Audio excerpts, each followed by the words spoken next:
up until this point, we've just been looking at these integrals. I tried to develop this understanding of them, but we've just been kind of doing them.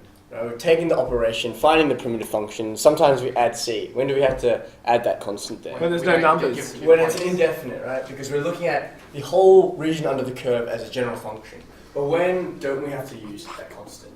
When it's definite. When it's definite. We're looking at a specific region under a curve. But what you might not have noticed is that the definite integral, it does give us the area under a curve.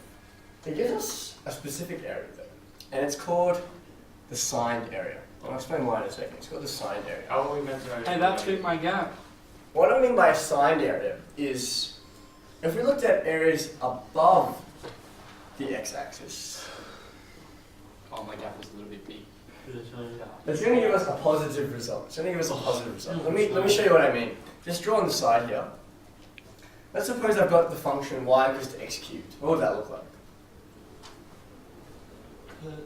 Like this? That way? Which way? Let me go out. That way? This way or this way? That way, that way. This way? Yeah, This that way, right? No, I think it was the other way. Just keep going. Yeah. Yeah, that way. Y equals to x cubed. Okay. That's going to give us a positive result.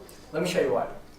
Because if I have this function here, y equals to x cubed, and I want to integrate that. Let's suppose I integrate that in the x values between 0 and 2. Okay. 0 and 2. Jesse, can you integrate that quickly for me? 1 over through 4x, 4. So 1 over 4 times x to the power 4, and I've got my upper and lower bounds, 2 and 0. Okay, so remember, what happens when I evaluate that integral? Well, I'm actually finding the area under here. Okay. And for this one, I'm actually going to find the area. So I'm going to make sure I put some units there. What I do is, I just substitute in those values. So I've got, what's that, 2 to the power 4, 16. 16 over 4 units squared. That's just 4 units squared. And that makes a lot of sense, right? Because traditionally, we think of area as a positive value because it's how much space is inside something. But what you'll find with how the definition of the integral works is that if we look at areas below the axis, something interesting happens. Oh, well. Something smelly, Mitch. Let's do that same, let's use the same function here. It's going to be... Let's do that now, but not for a region above the x-axis. It's a negative. Yeah, but for a region below the x-axis. What region would be below the x-axis, do you think? What bounds would I choose for something to be below? 0 and minus 2. Yes, so I could choose 0 and minus 2. And remember, these are your upper and lower bounds, so your higher number needs to go on the top. So I'm going to put my 0 there, Did I give a negative result? the negative 2 there. Let's find out. So I've got negative 2, 0. Guaranteed. In theory, right, in theory, you know, there's still area there, there's still space there. But when I evaluate this integral, let's see what happens. I can use the same primitive function. But they can't give a negative because you can't have a negative area.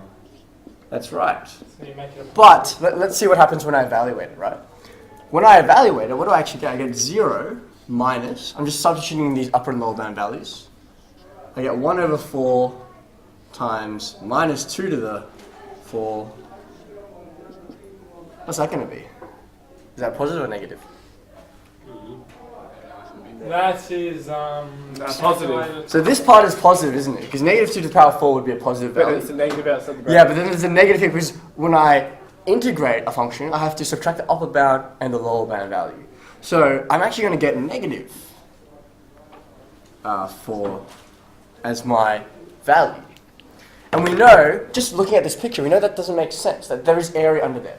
And so when we evaluate an integral where the area is below the x-axis, it gives us a negative result. So we have to be really careful with the question that's being asked. Are we asked to evaluate? Because if we're just asked to evaluate, what does that generally imply? It generally implies like a... Yeah, like a number. We want to get a number at the end, right? Yeah. Evaluate. But when we're asked to find the area, it's a slightly different question. You're asking how much space is inside there. See, negative 4, that wouldn't be the answer to the area. What would I have to write? I would just have to write 4 units squared. Good. So one way we address this issue, and that's due to the nature of how we constructed the integral and its derivations. But one way to address this issue is, okay, if the area is below the x-axis, we could just, Absolute value. good, yeah, we could just take the absolute value of what's over here. Well done. And he's left another gap. The gap returns, the gap strikes back. F of x dx. Actually, the Empire Strikes Back.